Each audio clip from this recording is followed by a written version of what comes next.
Recapping week 7 right now on Fantasy Football Today Express. What's going on? Welcome, everybody. Adam Azer and Heath Cummings here. And, oh, man, we just saw that Brandon Aiyuk feared to have a torn ACL. So that is tough news, tough break. And that's just part of the injury news today. So, Heath, we're going to start with that. What do you think about the Browns going forward with Watson? You know, no official word, but everyone seems to think and looks like an Achilles injury, a torn Achilles. And then Dorian Thompson-Robinson getting hurt too. So what do you think about the Browns right now? Yeah, I'm not going to be super optimistic that things are going to get any better if it's DTR.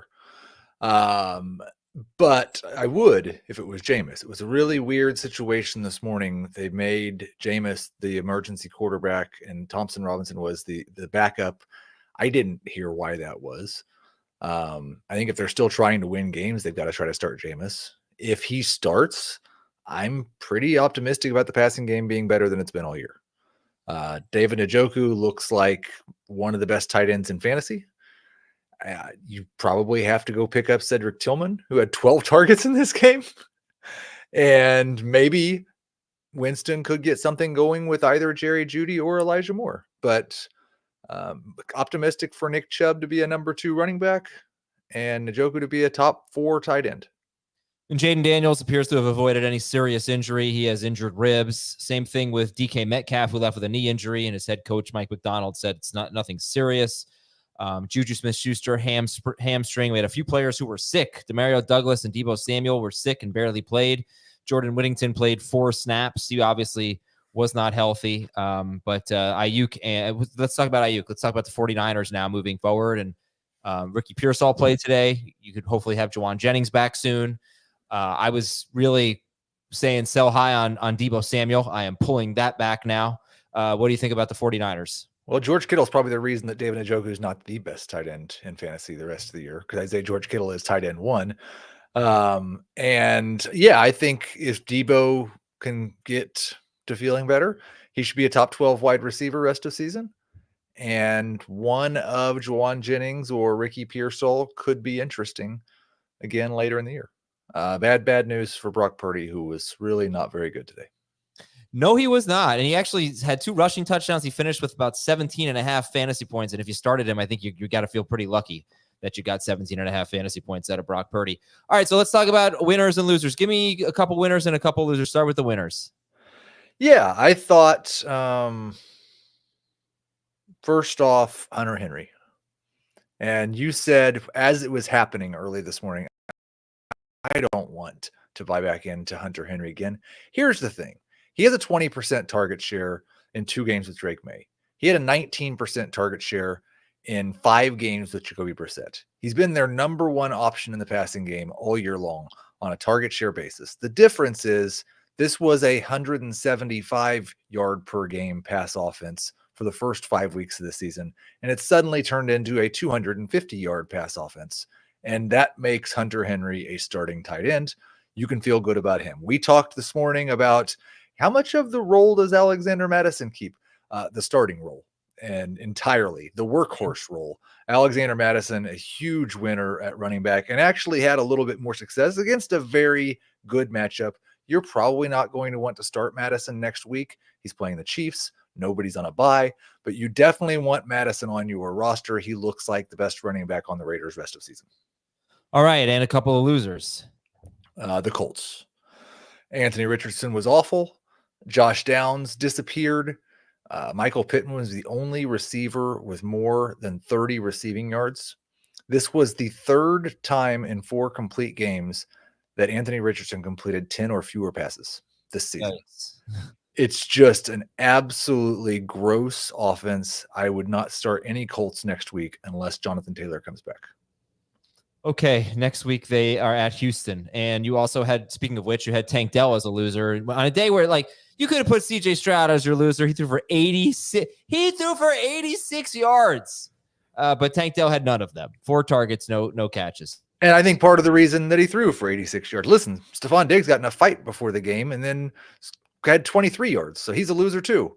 The Texans pass game without Nico Collins are losers. Dalton Schultz led the team in receiving and scored 3.8 PPR fantasy points. I knew I liked Dalton Schultz for a reason this week about that. Yeah, But they have the Colts next week. That is like the tonic that cures. That didn't cure. I think it should probably be Joe Mixon. Yeah. Like he had more rush attempts himself than CJ Stroud had pass attempts in this game.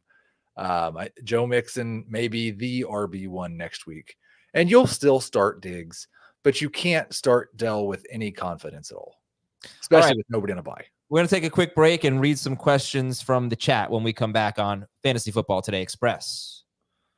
All right. Someone just traded Jordan Mason for Jaylen Waddle, and we expect Tua back next week. What do you think about that trade? Yeah, I think if you've got enough running back depth to make that trade, it's probably going to work out okay. I've expressed my concerns about Waddle and the Dolphins' pass offense the last month of the season. I think we're expecting Tua back at practice this week. We're hopeful that he's fine to play in the game. But it'll probably work out for you. What happened to Tank Dell? We did that one. What is Javonte Williams' outlook? I would view Javonte Williams as a number 2 running back. In a good matchup, he's like a mid-range number 2, and in a bad matchup, he's a borderline number 2, somewhere between 18 and 24.